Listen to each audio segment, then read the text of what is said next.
Hello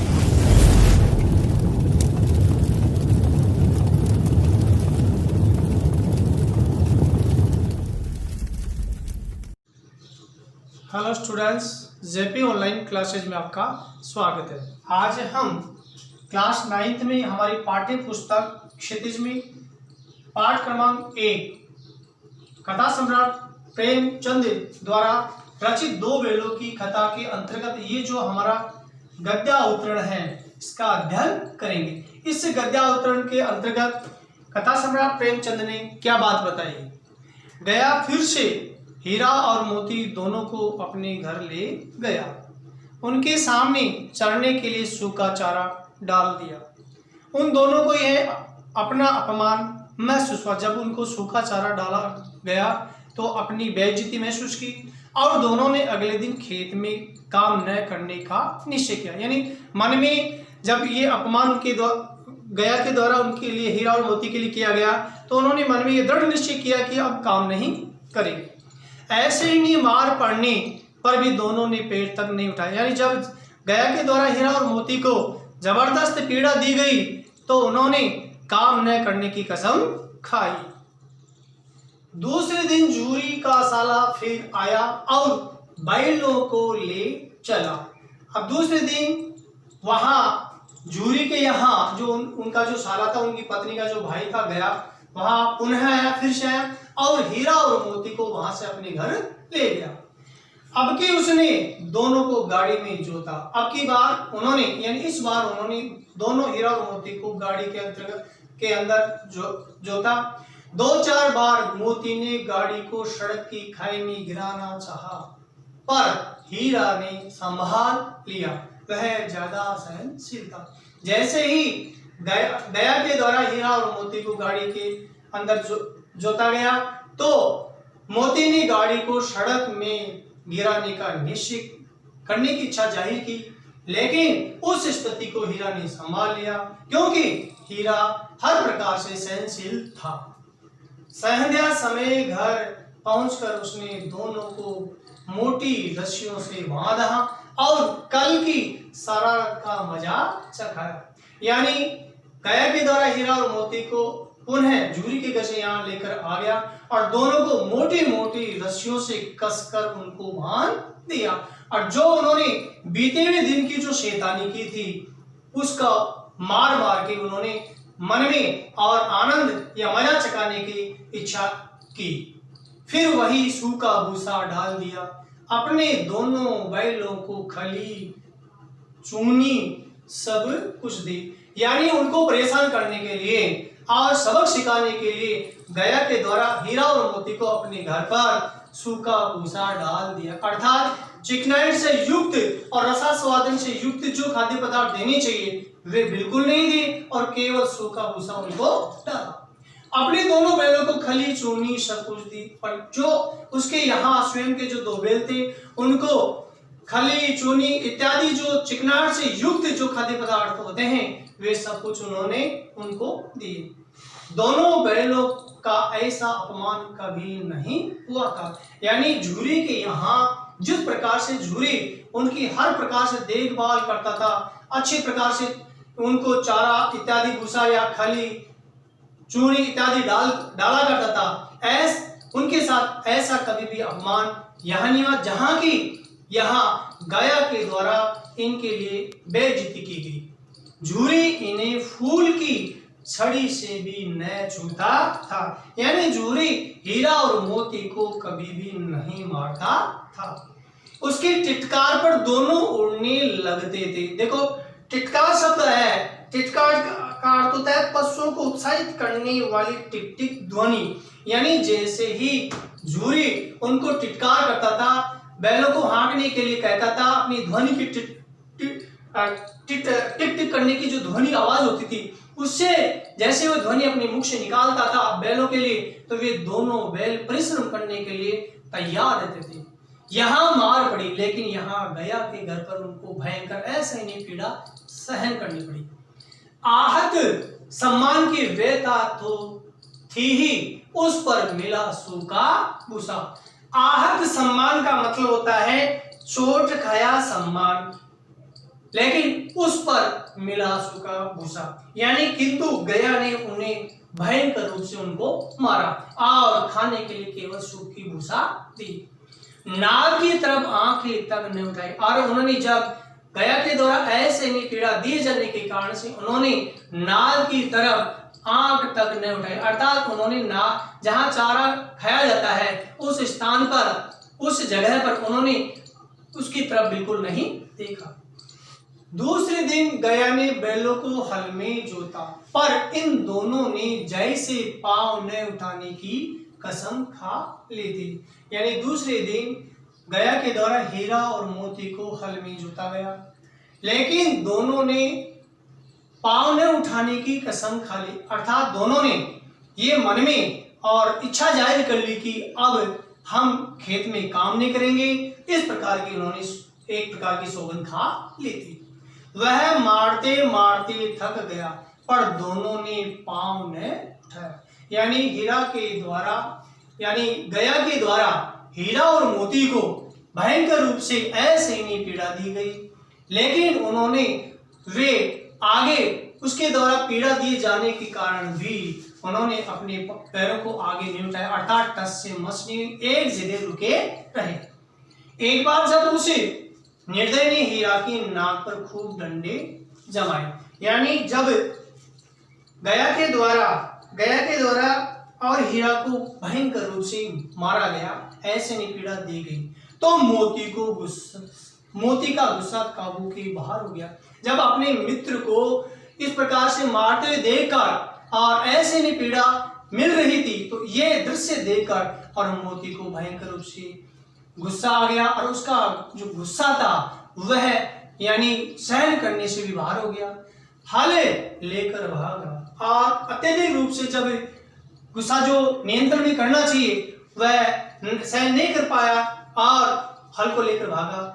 हल, रस्सी, जुआ, जोत सब टूट टाट कर बराबर हो गए। यानी मोती को इतना गुस्सा आ गया कि खेती में काम आने वाले जितने भी औजार थे, हल, रस्सी, जुआ, जोत इत्यादि सब टूट कर चूर हो गए। गले में बड़ी बड़ी रस्सियां न होती तो दोनों पकड़ाई में न आते। यदि लेखक यह बता रहा है कि यदि हीरा और मोती के गले में मजबूत रस्सियां नहीं होती तो वे गया की पकड़ में के पहुंच से बाहर होते, लेकिन वे पकड़ में आ गए। हीरा ने मूक भाषा में कहा, भागना व्यर्थ है, क्योंकि हीरा समझदार था, वह सहनशील था, तो अपने गुप्त संकेत के माध्यम से, विचार विनिमय के माध्यम से, विचारों का आदान प्रदान के माध्यम से, और अपना जो मित्र मोती था उसको कहा कि भागना बेकार है। मोती ने उत्तर दिया, उसका प्रत्युत्तर मोती ने दिया, तुम्हारी तो इसने जान ही ले ली। यानी गया के द्वारा आपको भयंकर रूप से कष्ट दिया गया, आपकी भयंकर रूप से पिटाई की, अब की बड़ी मार पड़ेगी। यानी मोती ने हीरा को कहा, पढ़ने दो, बैल का जन्म लिया है तो मां से कहां तक बचेंगे। जब मोती ने हीरा को कहा तो हीरा ने मोती से कहा, क्योंकि हमारा जन्म बैल की योनि में हुआ है, इसलिए मार हम सहते रहेंगे, हमें मार से कहां तक डरना है। गया दो आदमियों के साथ दौड़ा आ रहा है, दोनों के हाथों में लाठियां हैं। हीरा ने मोती को कहा कि गया अपने सहयोगियों के साथ और दोनों हाथों में वे लाठियां लेकर आ रहे हैं। मोती बोला, कहो तो दिखा दूं कुछ मजा में भी। मोती ने हीरा को कहा कि यदि आप कहे तो मैं उनका मुकाबला करूं या उन पर प्रहार कर दूं। लाठी लेकर आ रहा है, यानी वे लाठी लेकर आ रहे हैं। हीरा ने समझाया, नहीं भाई खड़े हो जाओ। हीरा ने मोती को बताया कि हे मेरे मित्र, आप खड़े हो जाओ, सतर्क हो जाओ, मुझे मारेगा तो मैं भी एक दो को गिरा दूंगा। यानी जब मोती ने वापस और हीरा को जवाब दिया, यदि वे मुझे मारेंगे तो मैं एक दो को के ऊपर हमला करके उनको गिरा दूंगा। नहीं, हमारी जाति का यह धर्म नहीं है। जब मोती के द्वारा ये बात बताएगी तो हीरा ने कहा कि हमारी इस योनि का यह धर्म नहीं है कि हम इन पर हमला करें। मोती दिल में ऐंठ कर रह गया। जब अपने मित्र के द्वारा और हीरा ने अपने मोती के जो मित्र ने हीरा ने जब उनको समझाया मोती को, तो मोती अपने जो गुस्सा था मन में आने वाला था उस गुस्से को रोककर रह गया आ पहुंचा और दोनों को पकड़कर ले गया वहां आया और दो हीरा और मोती को पकड़ लेकर चला। कुशल हुई कि उसने इस वक्त मारपीट न की। उन्हें गया और उनके साथियों की ये चतुराई समझो कि उस समय हीरा और मोती की उन्होंने मार पीटने की अर्थात जो शरीर की जो यातना थी वह नहीं दी, क्योंकि उन्होंने चतुराई से काम लिया। नहीं तो मोती भी पलट पड़ता। यदि गया और उनके साथियों के द्वारा दोनों को, हीरा और मोती को, यदि पीड़ा दी जाती थी तो मोती भी उन पर हमला कर सकता था, लेकिन उन्होंने उनके हाव भाव, मोती और हीरा के हाव भाव को देखकर और चतुराई पूर्वक उनकी मारपीट नहीं की। उसके तेवर देख गया और उसके सहायक समझ गए कि इस वक्त टाल जाना ही मसलत है।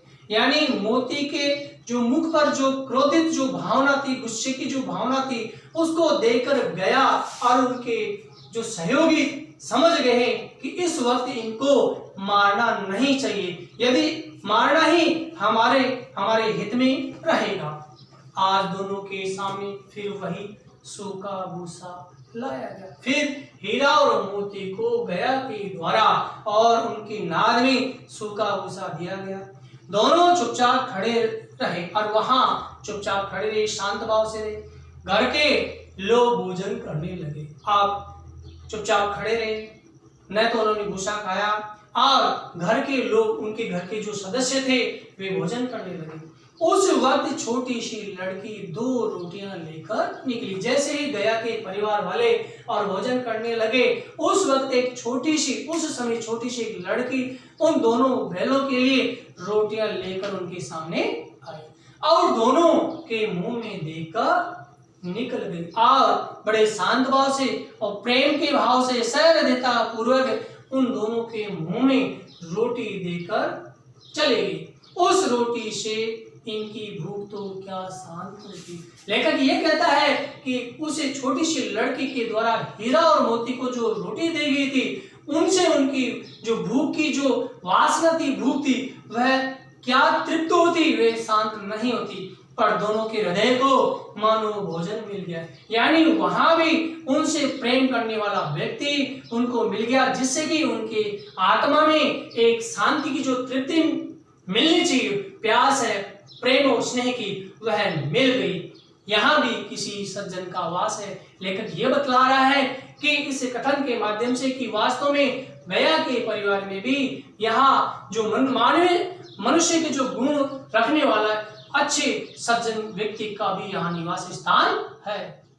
लड़की भैरों की थी, यानी जिस लड़की ने हीरा और मोती को जब गया वाले परिवार वाले सदस्य भोजन कर रहे थे तो वह चुपके से उस समय निकली और उस लड़की ने उन दोनों बैलों को, हीरा और मोती को जो रोटियां दी थी, वह बैलों की लड़की थी।